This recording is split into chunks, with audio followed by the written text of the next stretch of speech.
なぜ殺した？ガイシャと何があったんだ？皆さんこんにちは、木村良平です。いつから隠れてた？なぜ逃げなかったんだ？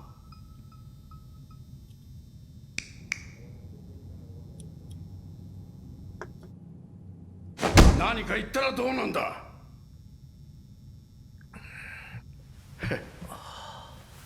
ったくやめだ。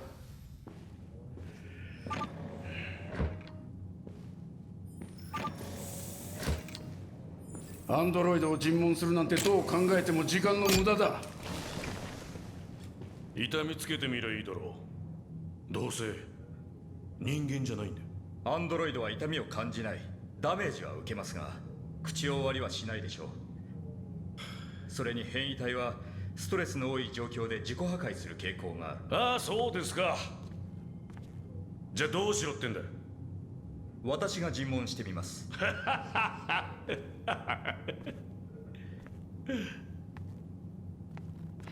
どうにでもなれだ。ほら、お前の好きにしろ。おお、尋問していいの？アンドロイドがアンドロイドの尋問をする。まあ理にかなってるっちゃかなってるのかな。でもすごい話だよね。なんかこうデータをこう外部から抜き取るみたいなことはできないってことか。わざわざこうやって尋問してるんだもんね。しかもこの感じだとやっぱり今まではそんな必要すらなかった。自白させる、手がかりを集める、適切なアプローチを見つける。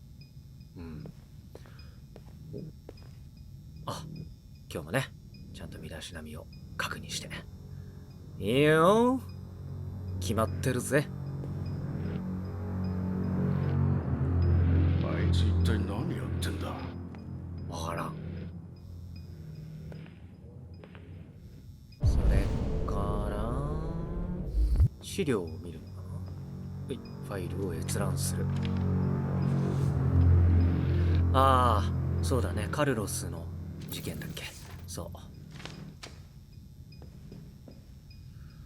こいつだってかなりねショック状態みたいな感じだったもんね。うわー、ボロボロだって3週間だっけあそこにいたわけでしょ。さあキリキリ吐いてもらおうか。分析する。まずは分析だよ。手がかりを分析する。まず LED 作動中、ソフトウェアに脆弱性あり、自己破壊の可能性は低いと。これでわかるんだ。だ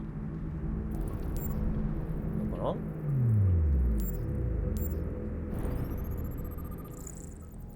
HK400 型家事手伝い、カルロス・オーティス。あ、所有者がカルロス・オーティス。カルロスが所有してたんだね。HK400 ってことは、やっぱ、なんだっけ、お風呂場の落書き、名前なのかなってちょっと思ってたんだけど、名前っていうか、なんていうの、製造番号。違うね。違うよね。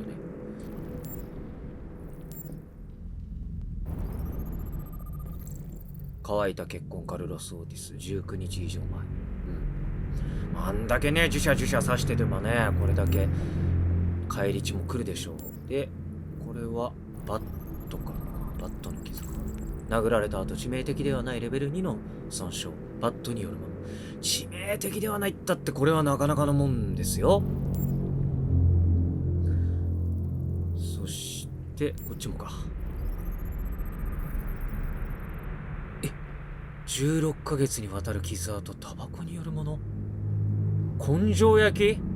はぁ？ほんとこの世界はよ、アンドロイド保護法を作ろうぜ。痛みはないったってね、ダメージはあるし、傷だってつくだろうよ、心に。かわいそうに。まったく。尋問する。さあ、俺が相手だ。正直に話してくれ。ストレスレベルを上げて自白させる。はい。今は35。はあ。まあ、人間相手だったらね、まず写真を見せてさ、お前がやったことを自覚しろみたいな。これがお前のやった犯罪だ。彼を知っているね。カルロス・オーティス。刺し傷は28箇所もある。これは血で壁に書かれていた文字だ。お、ちょっと上がった。まだ低すぎる。恐怖を感じたのか。君のプログラムは不安定な状態だ。そのせいで人間の感情でいう恐怖を感じたんだ。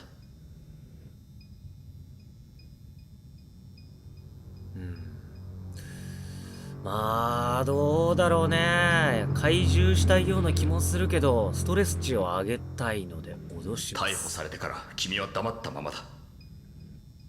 このままだと痛い目に遭うことになるんだぞ。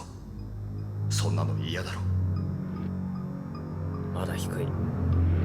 罪悪感があるな。メモリを調べる。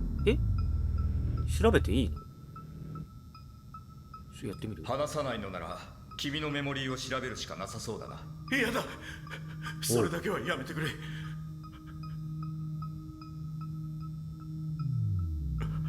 僕はどうなってしまうんだ。僕は処分されるんだろう。真実。君は生体部品を分析するために解体されるだろう。何が起きたか調べるためにはそうするしかないんだ。どうして彼らに教えた？なぜほっといてくれなかったんだ。俺も真実。僕は変異体を追うようプログラムされてる。任務を遂行したまでだ。上がってきたね。死にたくない。なら話してくれ。それはできない。今バレバレじゃん。大体多分。それ以外になんか隠してることがあんのか？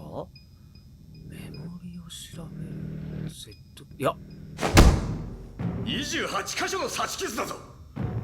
確実に殺したかったんだろう。怒りで溢れ憎んでた。あれ？赤くなったよ。悪かった。ちょっと落ち着こう。もういいよ。大丈夫。心配しなくても平気だ。ここを保つのか。説得する。まあ一旦理解を示そうか。じゃあ僕にも気持ちはわかるよ。君は怒りと苛立ちで混乱したんだろう。誰も君を責めたりしないさ。大丈夫だ。きっと怖いんだろう。戸惑ってる。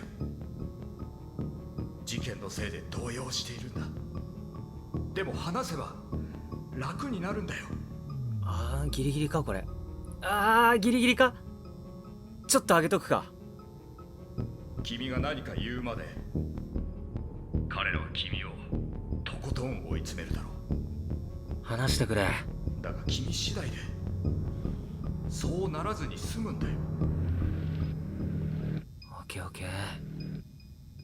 冷静に行こ毎日虐待された。言いつけは守っていたけど、いつも問題が起きる。そしてある日、あいつがバットで僕を殴り出した。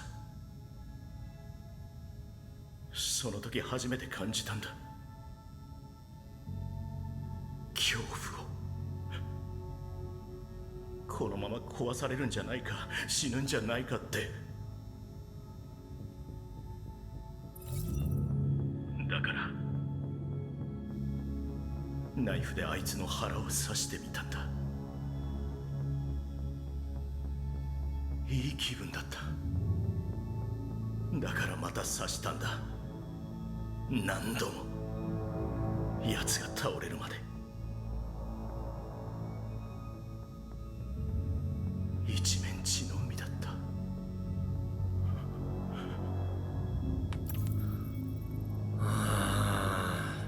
限界を超えたってことだよな。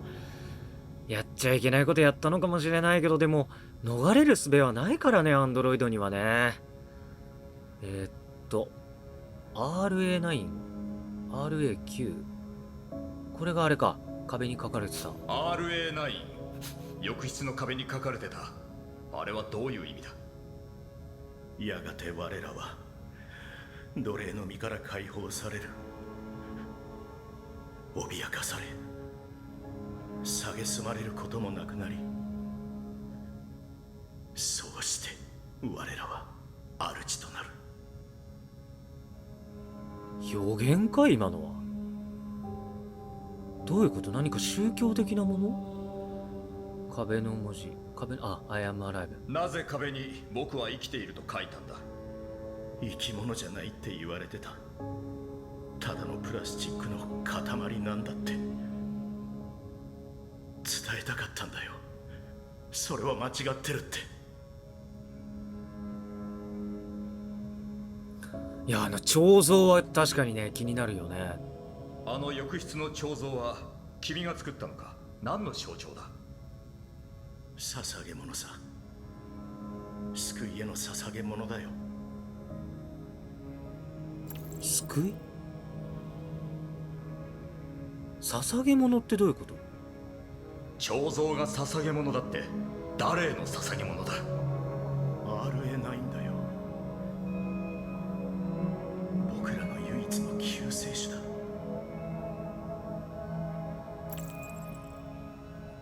RA9 って何？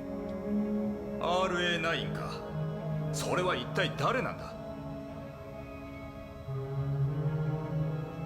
答えないか。個人の名前、あるいは神。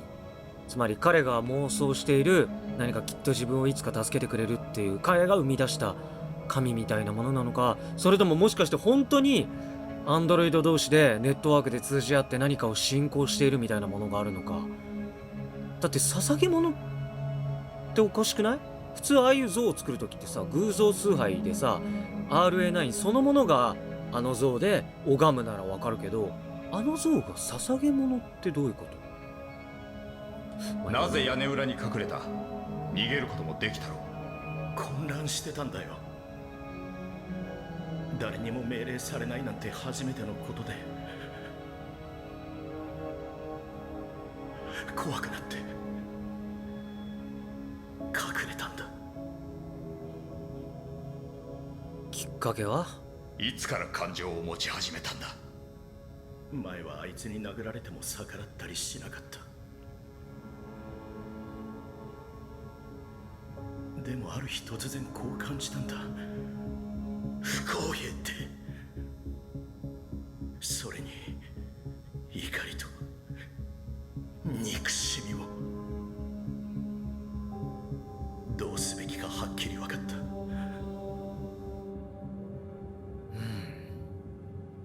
終わりました。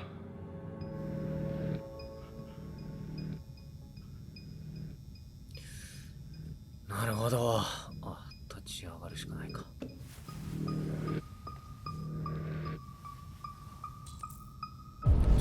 室を立ち去る。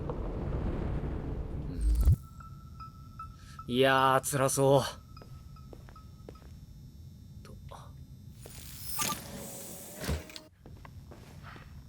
クリス連れてけ。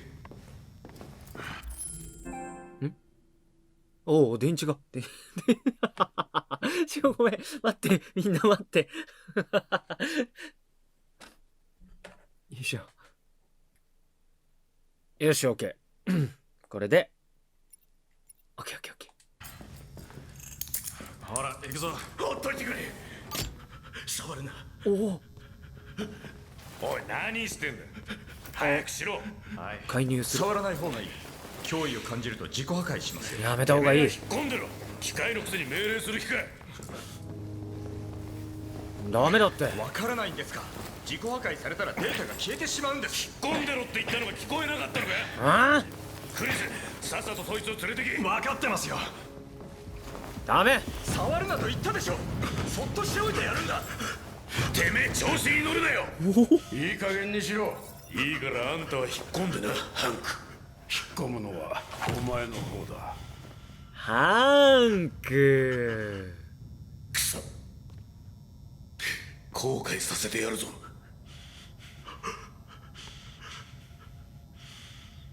くそ。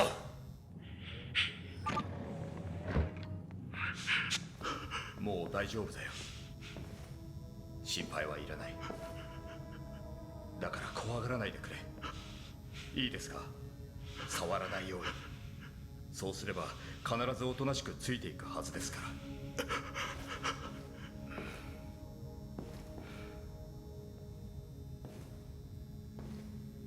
内なる真実を見ろ。は？内なる真実。なんか解除された。ソフトウェアの異常？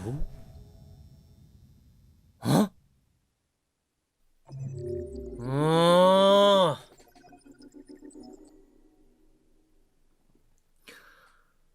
はい。今回ちょっと謎が深まったね。RA9？ うん。救いをもたらすみたいなこと言ってたけれども、すでに変異体になりかけてた彼が、妄想を抱いて、そういう宗教的な思いを持っちゃってたって可能性もあるけども、複数形で言ってたよね。我らだっけかな、自分たちっていうことを言ってたんだよね。救われるのは。これが、何かアンドロイドがこう、ネットワーク的なもので繋がっての、一つの、共有してる宗教的なものだった場合、マジで俺が前にふざけて言ったスカイネット的な恐ろしいことになり得るよね。どうなんだろう。あと、彼が暴走するときに、不公平だって思ったっていうのは、確か、マーカスが変異体になるときにさ、こういろいろ言いなりになってはいけないだっけ、ちょっと忘れちゃった。でも、いろんな言葉が出てきたときにも確かあったよね。あれはそういう何か意味もあったのかなとか、ちょっと深読みしすぎ？ひー、いやー、これはでも続きが気になるところ。そして、これ以外の選択肢があったと結構ね、結果が多いんですよ、結果が。その前は割と、まあ割かし一本道なんだけど、他がどんな結果だったのか。まあ介入しなかった時にね、だから自己破壊に至っちゃってたのかなとか、気になりますけれどもね。